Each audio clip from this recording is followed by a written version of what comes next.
guys. Welcome to our really nice panel today, Fanarchy 26. We will talk about the boom of soccer or football, as we will shortly find out, in the US, what this means for European rights holders and brands. We have some really wonderful guests today that traveled a really long way, so maybe a small applause for making the journey to Sevilla. Let's make some noise. So our guests here. Have fun. Here we go. Some really wonderful people that bring different perspectives on what we want to talk about today, the growth of the game, the culture of the game.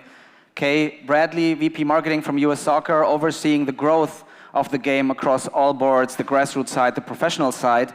We have Rich Orozco here, current MLS Cup champion, winner from last year, LAFC, Chief Brand Officer, wonderful football club from Los Angeles, and we have our data expert, Abe Stein, Head of Innovation at Sports Innovation Lab, Thank you. to help us undermine everything we talk about today, a little bit also from a data point of view. We would love to start the conversation today, and maybe also later with a bit of interactivity with you guys. With Kay, the growth of the game over the last years, decades, and now with the boom that we are all experiencing and everybody looking into the US due to a World Cup coming up, another World Cup bid you have on the table for 27, and then new superstars, players coming to the league. Some of them have played here before in Spain. Give us your perspective on why the game is growing at the moment so strongly, and how your perspective is over the next years for the sport in the US. Yeah, great question. Hi, everybody. We don't attribute it to just one thing. I think when I started at US Soccer several years ago, we talked a lot about this flywheel and different aspects that feed off of each other, and that will pick up momentum, and that's where we are today. This thing is a rocket ship that's taking off, and so it's attributed to a number of different things. Abe, from the study that you did, from whether it's participation or whether it is the cultural side of it. When we think about soccer in the United States, we think about it as a sport that's aligning with the next generation. And so we think a lot about, okay, how are the values of soccer connected to that Gen Z? And we're seeing that there's a lot of crossover and a lot of similarities, whether that's diversity, whether that's intersection of culture and sport. There's a lot there that represents that next generation. So a number of assets, the women's game, the men's game, and that we have both in the United States, both are invested in and supported. So just a number of things coming together all at the same time. And add on top of that a number of extremely incredible tournaments and moments in soccer with the Club World Cup, Copa, Club World Cup, the Men's World Cup, and then hopefully, as you mentioned, the Women's World Cup coming in 27. Yeah, if I could, I'm just going to pick up right on that, because to Kay's point, and I think it's one of the things that's perhaps most difficult to understand from a European context about what's going on in the United States is, in Europe, there's multiple centuries, hundreds of years of culture of football that has been developed, right?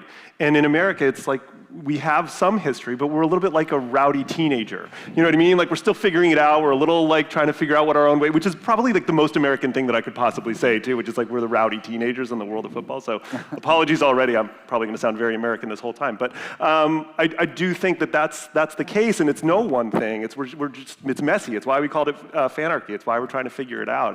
We're growing, but like a rowdy teenager, we're growing quickly.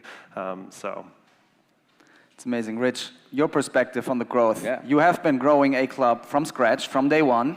It's a very young team, very strong brand in a domestic market, in a big league, in a growing league.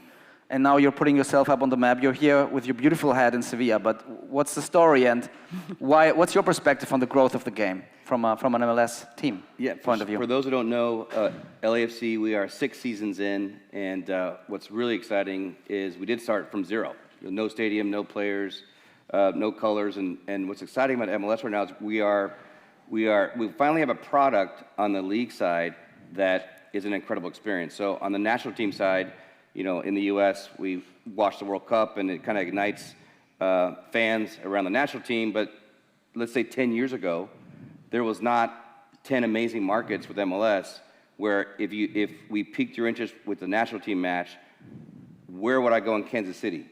Where would I go in Portland? Where would I go in Atlanta?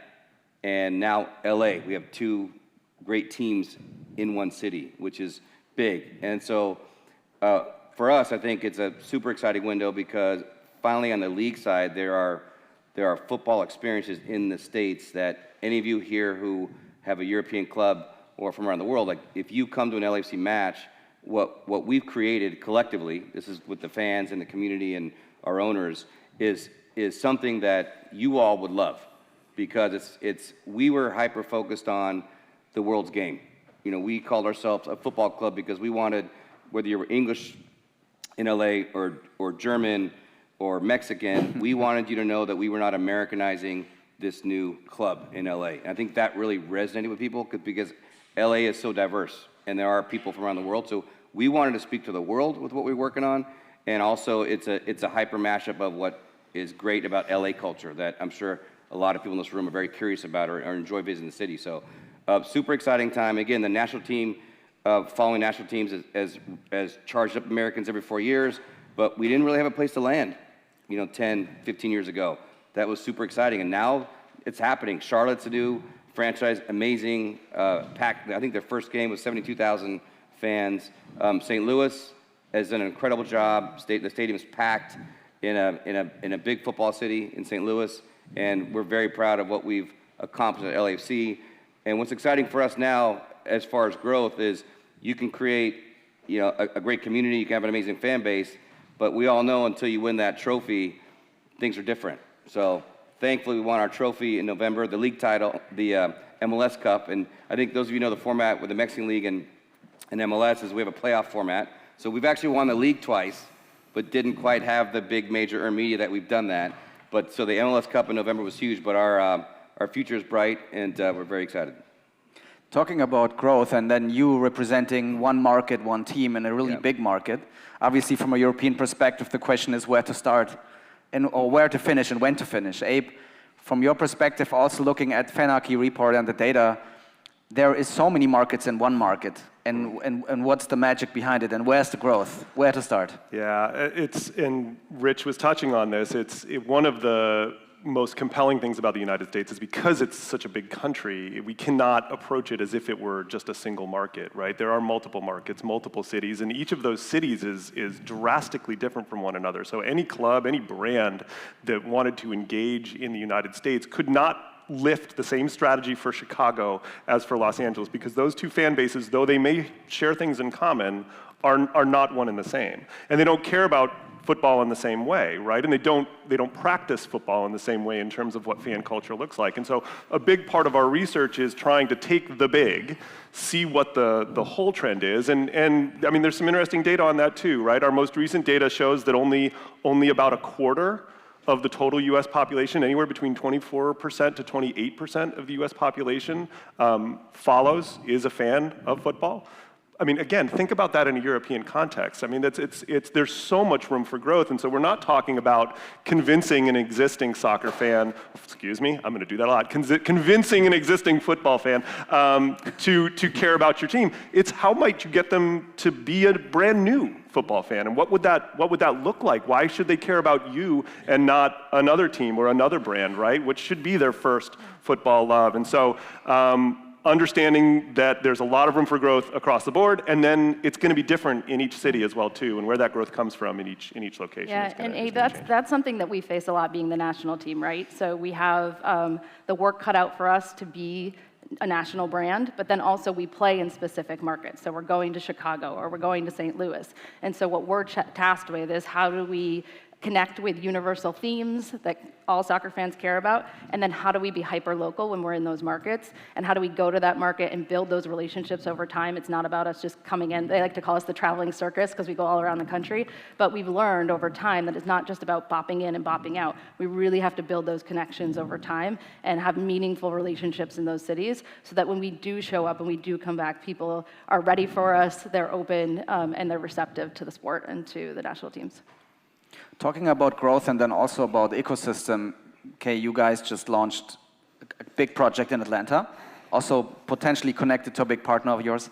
Tell us a little bit about that and also about the grassroots angle of the game and what it means to grow a sport that is in a talking about the United States as a sport nation, you always saying it's a challenger sport still, because you have some strong competitors domestically with basketball, American football, baseball, ice hockey, where the perspective is for the sport, and maybe also related to your growth challenges and opportunities from the grassroots perspective. Yeah, absolutely. I think one of the biggest challenges that we face that's a little bit different than over here is just the intricacies and the expanse of the grassroots landscape and the whole soccer landscape in the U.S.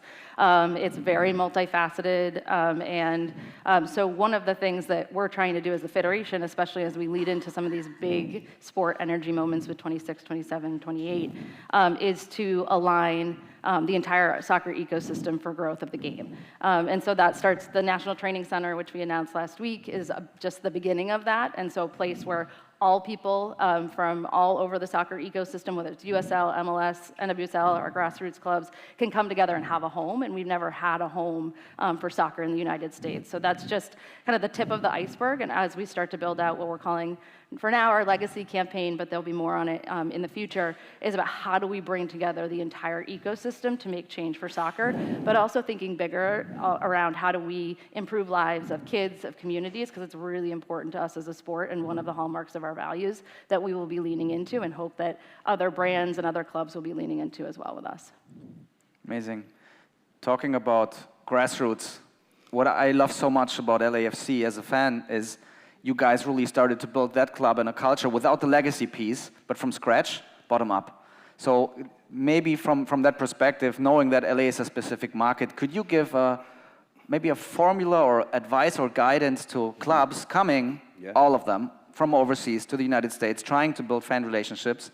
How did you build relationships with people that have been soccer fans or not soccer fans with a new team? Yeah, we learned when we got the keys to the project, I'll call it, there was 10 professional teams in Los Angeles. There was a 25-year club down south from where we are. And normal sports thinking is scale, scale, scale. If you're a European club and you come to the US, it's always like, how do we make a giant splash? How is it big? How does it scale? How does it scale? How does it scale? In Los Angeles, we wouldn't be where we were if we just created a marketing campaign. We, believe it or not, we spent $60,000 US in digital to launch a football club in Los Angeles. $60,000. What we learned very quickly is one of our owners is Peter Guber from the Dodgers and the Warriors. And what he put into our heads very early was relationships, not transactions.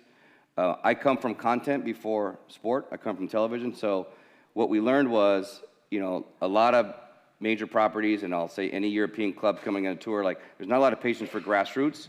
So we kind of wrapped our heads around what grassroots is, and to us it was street by street, block by block, one by one.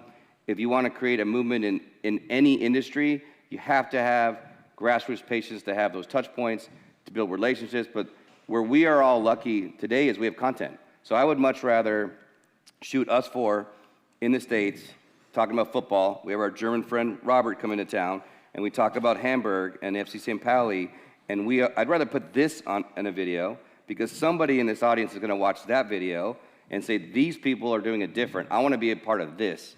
And that's what I learned, and I think that's what European clubs can learn too, is, if you come to the States, what are you leaving behind, right? Are you coming back? Are you teaching people about your club and your history, or are you just throwing a trophy in their face for somebody who has no connection to whatever your club is? So we learned quickly, one by one is powerful. Content is what scales it. For what we're doing for LA, we're leaving a legacy for the city. What we did really good was, and all of us have been there in our companies, is if you look to the right and left of people who work with you, and if you guys can't explain to each other what your brand identity is in 15 seconds, you're probably not going to be able to create a movement around what you're doing. So what we were good at early was at LAFC, we talk about uniting the world city through the world's game, and nobody can argue with the importance of that. We talk about bringing joy to people as a football club in a huge city like LA, and we talk about being a force for good. And we ended up having 150 people saying the exact same thing as a challenger startup against 10 professional sports teams. Then you put content on top of that, and I think that's when you create magic. And right now, again, I encourage anybody in this audience, please come to an LAFC match. You're going to feel it.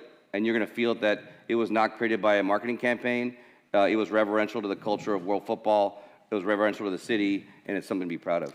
I think part of what makes the story so powerful with what you all did at LAFC, and I love that example and the launch that you did, but the uniqueness of the United States, again, is that everyone in the world has a football fan origin story, right? Like every single one of you out here, assuming you're a football fan, can think about, how did I become a football fan? I'm guessing, and I won't make you raise your hands because I used to be a teacher and I do that, but I won't make you do it. But I'm guessing if I asked, most of you would say, because my parents were also fans.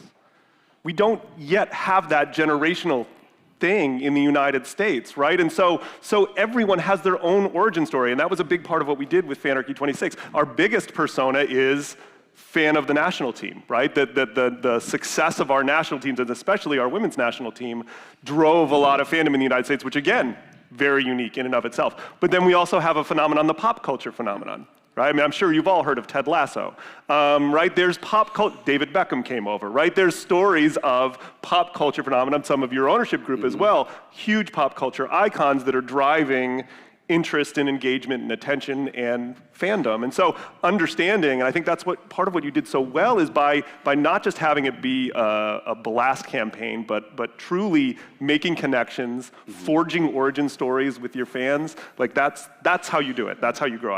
It was brilliant. Talking about that, and that's a really good hint. Okay, the women's side of the game, you're talking about being a challenger brand, but when we look at the women's side of the game, you're a hero. You guys have been shaping that part of the game for a long time. I personally love the way that you also, as a US sports property and a sports brand, the natural and very confident way, the bold tonality you have when you campaign around your teams. How does that also impact your organization and the sport, that they're naturally missing the natural legacy we have here in Europe? The sport in the US also grew through the women's side of the game. How do you see that in today's perspective? Yeah, and I love your analogy of the teenager, because I think that's a lot about how we approach soccer in the U.S. The rules haven't been written yet, right? So, and we're writing them as we speak all together. So it gives us the flexibility to try a lot of new things and to be able to explore, whether that's around innovation, whether that's around storytelling. A lot of our time is spent finding that intersection between culture and sport. And you mentioned Ted Lasso. We had one of our biggest roster reveals by bringing in 23 celebrities for the women's national team roster reveal. We had one of the biggest impact thanks to all those Swifties out there that followed us as a result of that. But it's really about creating what we want the future of the sport to be, which I think is really exciting for a lot of people overseas coming to the U.S. It's about kind of throwing out the rules that might be working here and trying new things and exploring. But it really is important, I think, to go beyond just this strategy, technical sport culture, and really connect to lifestyle, because that's how we're opening the aperture of our sport in the U.S. and growing both on the women's side and on the men's side. Yeah. And I have to bring this up because it's exciting in my mind. We're at a very exciting inflection point, I believe, in women's football. I have to tell a story by anecdote. I have two sons. I introduced them to the game formerly known as FIFA. Maybe that makes me a bad parent. I don't know, but they love it. It is their whole life. Literally, the women will be in the game in a much more substantial way, in the most popular and most profitable format of the game that exists, and that's going to be transformative. Again, like the ability to connect with players, to use them in interactive media. We talk about a persona that is I became a fan because I played the game formerly known as FIFA. It's just these opportunities, and I truly think that we're at a. It's not going to come all overnight, but we are. It's just another example of this inflection point around the women's game that is going to continue to propel things forward in a truly exciting way. Yeah, because we're about, 50 years out? We just had the 50-year anniversary of Title IX, where that really opened up the sport of soccer for women. And then if you think with the median age of women having, babies in the U.S. is 30, and then fandom starts at around 10, so we're really right in that moment where, the women that have played are leading that next generation of fandom, played, either recreationally or in high school, are leading that next generation of fandom as well, whether they played with their feet or with their fingers on FIFA. And sorry, one more point on this, because you just reminded me of it. We see in our data that's in the report that there's about a 50-50 split between men and women fans in the United States. The other piece of this that's really important is it does not break down that the women support the women's game and the men support the men's game. There is also a completely even split in terms of interest and attention and avidity for both the women's game and the men's game between those two demographics. Again, let that sink in.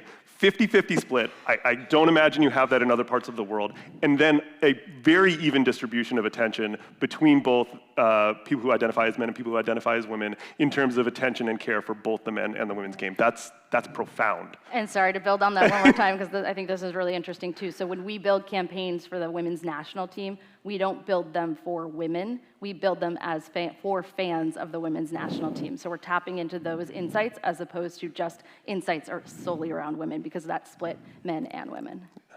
And that, speaking about that, your very thoughtful, proactive, substantial thinking about how to win fans and relationships is the perspective on soccer, football in Europe is that the sport has grown naturally by its social popularity.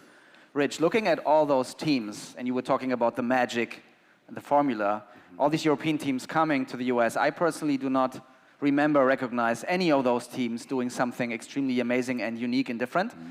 If you also have this partnership with Bayern Munich, maybe you can give us a little idea about that, the strategic partnership, the idea behind, because it's also about the growth of the game there, and for you internationally, obviously. But if you were a CMO of a European team going into the US, where to start, and what not to do, what currently everybody's doing, because the competition in the marketplace is going bigger while it's growing bigger. Yeah, I mean, there's a few clubs, you're Real Madrid, you're PSG, you could fill the Rose Bowl, and kind of leave and think scale. So for those who don't know, we have a partnership with Bayern Munich, very exciting. The partnership is focused on football first, so creating a football network around the world. However, there is a natural community, cultural exchange opportunity on the marketing side. And I'm going to say community a lot more than marketing. And an example is, they were asking us, how do we show up in the U.S.? One match, we brought the mascot, I think his name, I forgot his name, maybe somebody knows, Bernie the Bear? Is it Bernie the Bear? You would Bernie. know. Okay, good. But, it was a really typical mascot, plaza, pregame LAFC, no context, right? There was no real depth to that or substance. And what we advised them later is like, let's throw a watch party for a Bundesliga match in LA with 100 of our core fans and kind of really go after that one by one. And you would think a monster mega global club like Bayern Munich would laugh at us, right? And be like, you guys, this is not interesting to us. But they trusted us.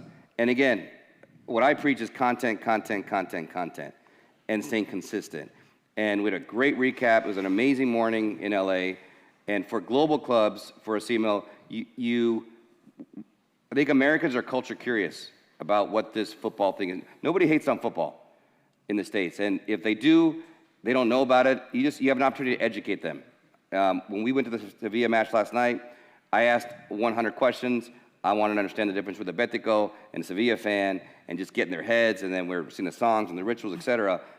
Like people want to learn about your club in the US. Teach them. Right, and what that morning in LA did for Bayern is, and I also told them they had to be there. There had to be Bayern executives at that watch party in LA, because that's relationship building, it's not transaction. And they showed up, and we had a great content piece. And so for the start of an entire series, where that's if you win our core, that core is going to talk. And any good marketer, your holy grail is word of mouth, and that's what I'm encouraging them to create in LA through us. They already have us as an incredible grassroots fan base to partner with. Use us as if we're your marketing agency in LA. Build that relationship, and I think that's what I would tell any CMOs is when you go to the States, I would advise you micro-target, stay there, come back many years. What are you leaving? Are you leaving a Bayern or a PSG or a Real Madrid bar? Are you doing a partnership? Like, what are you really leaving in the US? Because fans get PR, they get transaction, and again, a few clubs have the luxury of just selling at a big stadium like the Rose Bowl. But if you're a challenger club, and I go back to Sevilla, you met some amazing execs, amazing hosts, and I could tell they were a challenger club in La Liga. And our conversation was way different with the Sevilla execs than it was with other execs that I've met at bigger clubs. So, and that's that hunger you need as a CMO and club in Europe to really make an impact in the US. Teach me about Sevilla, teach me about the history, tell me, give me that video about why fans love the club, and maybe that'll connect with me as an American fan, because I don't have a La Liga team. I'm open, I'm ready. Teach me, right? Don't throw it in my face, teach me. And romance me, I'll put it that way, romance me.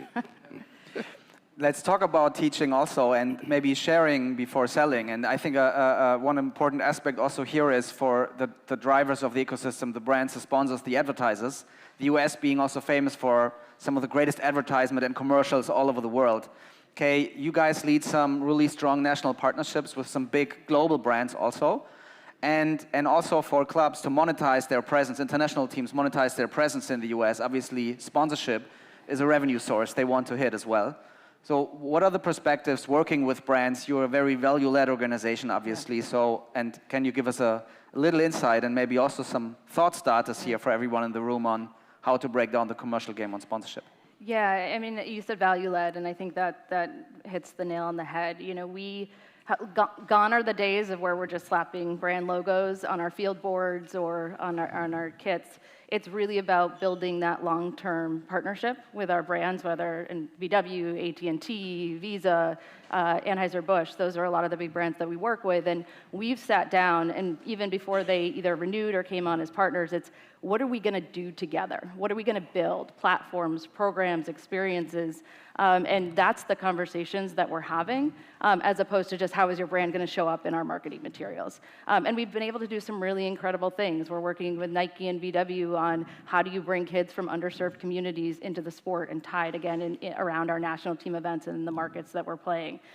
Visa, we did collab and capsule collections, and Visa helped prop up some of the women designers and work with them in building out their businesses. And Deloitte's another brand we work with, and they work with us on our She Believes platform, and that's about empowering women and helping women get into the sport from the business side. So we're really looking to our partners to help us build the sport. And I think as you're coming in with brands or as brands into the U.S., those are the conversations that should be had. Going into LA, what is the impact that you can have? Chicago, any of the other markets, and so that's really where it starts for us. And then I think the other thing is storytelling. And you tapped into this and really finding that intersection between the brand and the fans and that human connection, whether it's stories about people. I mean, we're so focused on just the raw emotion and how we build that connection with our audience and with our athletes and with the people in the sport. And that's the storytelling. AT&T's the call that we just did for the Women's World Cup and the Men's World Cup prior to that. Like one of our highest performing pieces, but more than just the numbers, it really, that's the piece that got people choked up and falling in love with our players and our coaches, and then built that connection so that they continued to watch and follow us and still do. From a data point of view also, and then the ecosystem point, there's a new player and a brand on the block, Apple. Also Yes. Influential in a new player joining the league that is hosted on Apple Never TV. heard of him. I don't know Yeah, what you're you have talking never about. heard. Yeah, but what do you we're mean? talking about some really interesting data before this panel on how the league also grew through this new player joining another team. I'm sorry, Rich, in Miami. It's okay. Can you give us a little idea about that before we chip into the audience for some questions? Yeah, absolutely. And I can be super quick. I mean, as we all know, media organizations are highly protective of their subscription information, of their viewership data. We can work with organizations like Nielsen to try to identify. But one of the things that we do at Sports Innovation Lab that we love is we look at transactional data, credit and debit card transactions. And so we were able to infer through credit and debit transactions the more than 3 times spike in Apple TV subscriptions post Messi's arrival in the United States and playing for the MLS. But what was particularly interesting about that data, that came as no surprise to any of us, right? Of course, we're like, oh yeah, Apple TV. We were all surprised by the Apple TV deal at first, and they must have known something that we all didn't know, because then Messi shows up, and we're like, oh, okay, wow. But the piece that was interesting about it is we have other data that also conflicts with that, which shows that there was not a rise in existing soccer fans' subscriptions to Apple TV. So that suggests that these new subscribers might be wholly new fans of football. Again, that's like fascinating for us. We might assume that these, Barcelona fans, or PSG fans are showing up in droves to Apple. That may not be. They may have been there already, right? So we have presumably, maybe, new fans subscribing to Apple TV. It's an interesting quirk in the data that we're still analyzing, but pretty interesting to say the least.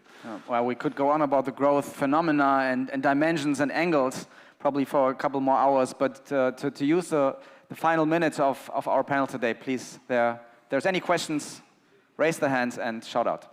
Hello, this is Juan. I work in La Liga in international expansion. And I want to challenge you with a statement I got from an American lady on her 70s the other day.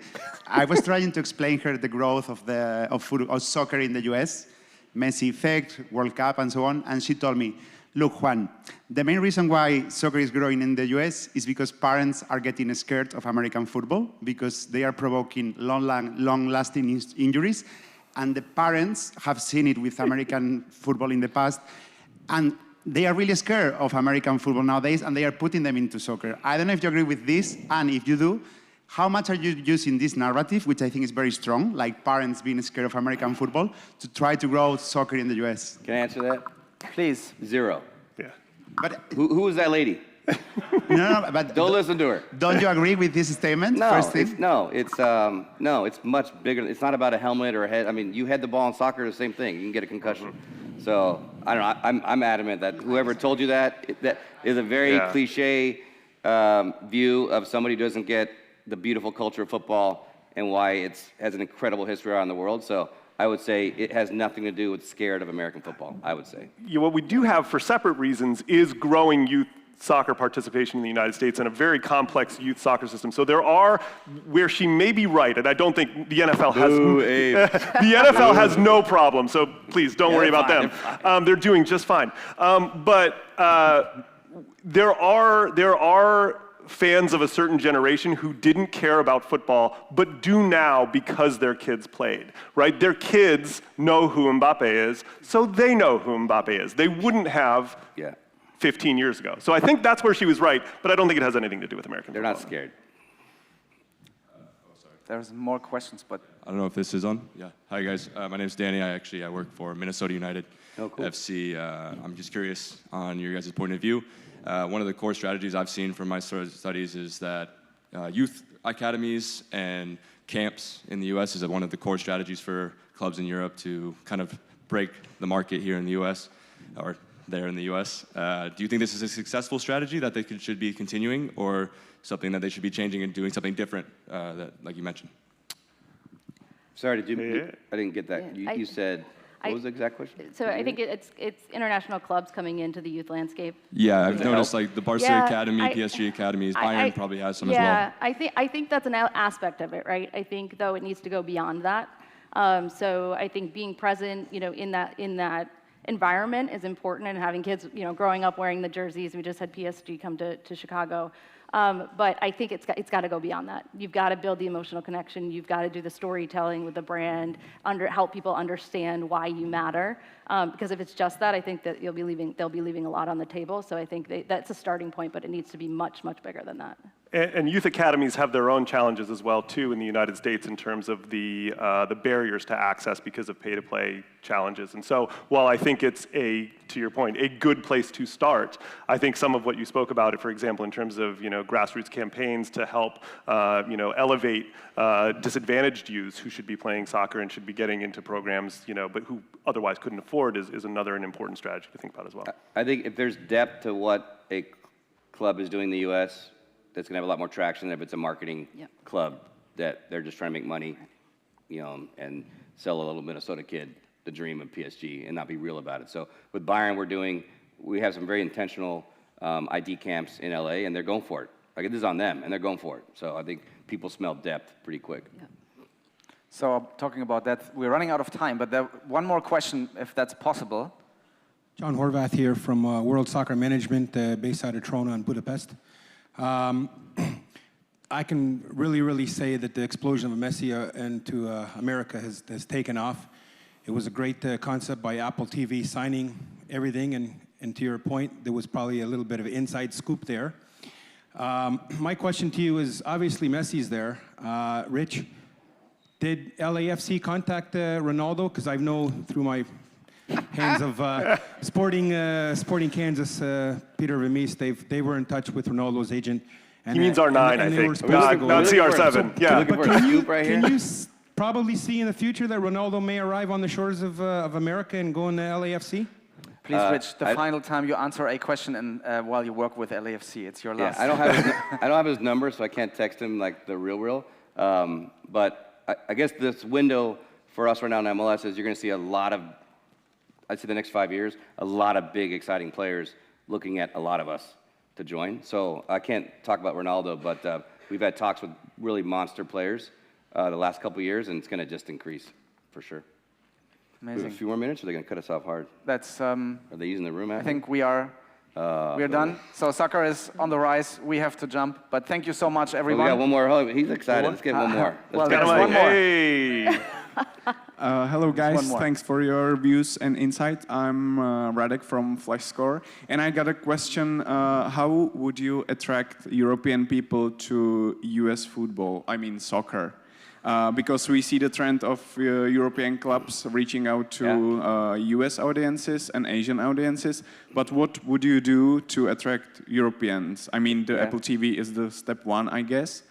But is there any possibility like to getting similar things like NHL does the global series, for example, in Europe and stuff? So how would you do that? My quick answer is if we focus on the product, right? If you do football right, it's a reflection of your community. It can be in Minnesota, Kansas City, Portland. If you're really hyper focused on amplifying whatever beautiful culture is in your city first. If you're European and you visit the States, you visit the city, you're going to research what's cool about the city, the restaurants, the cuisine. So I think the most important thing is get the product right, and football represents the community. And again, don't make it transactional. Build relationships in the city, because then you as a European, when you go to Minnesota United, which has an amazing fan base, you're going to get it, and you're going to ask questions. It's going to be different. It looks different than LAFC. It looks different than Sporting KC. So I think it's really, again, like any product, stay focused on the product first. And I think people will naturally be curious about what the U.S. is doing, but stay focused on the product, and I think you'll naturally attract. So localize before you globalize, Yeah. and then. I would echo something that Kay said earlier. It's storytelling, right? We don't have the luxury of generations of just handing down fandom. So if we're going to convince you to care, we have to tell you a good story that grabs you in the heart, right? And if we don't do that, then we were lost. We're sunk. So. Okay, so we have to leave the stage. I'm She's very kicking sorry. us out. I see her. Thank you so much, everyone, and see you all soon in the States Thank for you, a match of Robert. football. Thank you, yes.